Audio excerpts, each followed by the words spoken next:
Next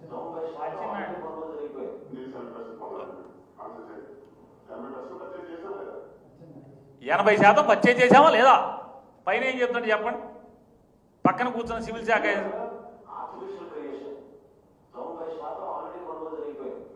90% కొనుగోలు చేసేసామని అతను అంటాడు. కలెక్టర్ ఏమో ముందు రోజేమో కలెక్టర్ ఏమో 67% అంటాడు. అసలు మీ అబద్ధాలకు పోయే కాలం రాదా అని అడుగుతున్నాను నేను. ఏం అబద్ధాలు? ఎవరిని మోసం చేస్తున్నారు? అంటే లోకం చూడదనుకుంటారు ఇవన్నీ. అంటే అచ్చెన్నాయుడు ఏం చెప్తాడు? వ్యవసాయ శాఖ మంత్రి 6,50,000 టన్నులు బాగా పంట పండేసినది, దాంట్లో 80% కొనుగోలు చేసి అంటాడు. అంటే అంత 5 లక్షల చిల్లర కొనుగోలు చేసేసానంటాడు. జిల్లా కలెక్టర్ 7వ తారీఖు ఏం చెప్తాడు? 2 లక్షల చిల్లర కొనుగోలు చేశామని అతను చెప్తాడు.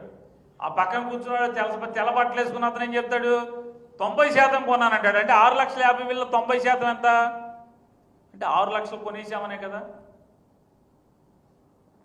8వ తారీఖు ఫైనాన్స్ కాంకరెన్స్ లేకుండా, అంటే మామూలుగా మామిడికాయ రైతులకి సబ్సిడీలు ఇవ్వాలంటే కనుక, డబ్బులు ఇవ్వాలంటే ఫైల్ ఎక్కడ జనరేట్ అవ్వాలి? అయితే మార్కెటింగ్ శాఖ లేదా హార్టికల్చర్ శాఖ, ఈ రెండు వ్యవసాయ శాఖ మంత్రి దగ్గరే ఉన్నాయని నేను అనుకుంటున్నాను. ఏమండి, ఎక్కడున్నాయి విలేకర్ గారు? ఈ మూడు అంటే మార్కెటింగ్, వ్యవసాయం, హార్టికల్చర్ 3 అచ్చెన్నాయుడు దగ్గర ఉన్నాయా?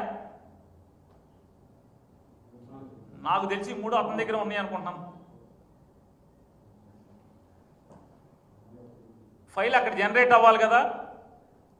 ఫైల్ ఏం చేయాలి? అక్కడ జనరేట్ అయ్యి అక్కడి నుంచి ఫైనాన్స్కి వెళ్ళి ఫైనాన్స్ కాన్ఫరెన్స్ తీసుకుని మళ్ళీ త్రూ వ్యవసాయ శాఖ మంత్రి చీఫ్ సెక్రటరీకి వెళ్ళి, లేదా ప్రిన్సిపల్ సెక్రటరీ వ్యవసాయ శాఖకు వచ్చి అక్కడి నుంచి చీఫ్ సెక్రటరీకి వెళ్ళి చీఫ్ సెక్రటరీ నుంచి క్యాబినెట్కి వెళ్ళాలి, త్రూ సీఎం క్యాబినెట్కి వెళ్ళాలి.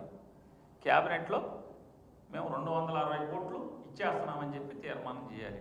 అక్కడి నుంచి మళ్ళీ జియో రిలీజ్ అవ్వాలి. జియో రిలీజ్ అయ్యి ఫైనాన్స్కి వెళ్ళాలి, బీఆర్ఓ రిలీజ్ అవ్వాలి. అంటే 4 రూపాయలు ఇచ్చేస్తున్నాం అనేది మోసమా కాదా అని అడుగుతున్నా. ఫైనాన్స్ ఈరోజు మీరు క్యాబినెట్ తీర్మానం ఎక్కడుంది అని అడుగుతున్నా. జియో అయిందా? బీఆర్ఓ ఇచ్చారా? డబ్బు రిలీజ్ చేశారా? ఏ రైతు అకౌంట్లో అన్నా 4 పైసలన్నా జమ అయినాయా అని అడుగుతున్నాను. మోసం దగా కాదా? దగా కాదా అని అడుగుతున్నాను. తోతాపూరి రైతులు చంద్రబాబు నాయుడు గారేమో జూను ఎప్పుడో ఫ్యాక్టరీలో వాళ్ళందరినీ పిలిచి ఆయన కుప్పం వెళ్ళాడు. కుప్పం వెళ్తే మొత్తం అందరూ ఎగేశారు. ఎందుకని? ఈ కుప్పం చుట్టుపక్కల, అంటే కుప్పం ప్రాంతం పక్కన ఉన్నటువంటి నియోజకవర్గాల్లో, ఈ బంగారుపాలెం పరిసర ప్రాంతాల్లో, చిత్తూరులో పెద్ద మార్కెట్లు, బాగా పెద్ద మార్కెట్లు 2 మార్కెట్, దామల చెరువు మార్కెట్, మ్యాంగో మార్కెట్, తర్వాత బంగారుపాలెం మార్కెట్, బాగా పెద్ద మార్కెట్లు. బంగారుపాలెం అనేది బాగా పెద్ద మార్కెట్ తోతాపూరికి.